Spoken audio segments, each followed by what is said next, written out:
Bakit nga ba kailangang may butas ang container ng ating kitchen compost?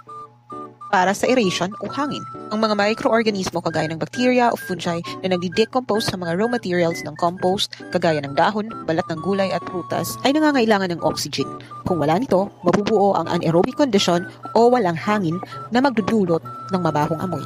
Drainage. Kadalasang basa ang mga kitchen waste na nagbibigay ng excess moisture na nagdudulot ng pagkabaho at pagkabulok ng compost sa maling paraan. Para makapasok ang mabubuting microorganismo at insekto na nakakatulong sa mabilis na pagkabulok ng compost. Mga ka-family, I'm encouraging everyone na gumawa ng kitchen compost. Nakatulong ka na sa inang kalikasan, may libreng pataba sa lupa ka pa. Kung may dagdag kaalaman kayong gustong ibahagi, please comment down below. Thank you for watching! Like, share, and subscribe for more video.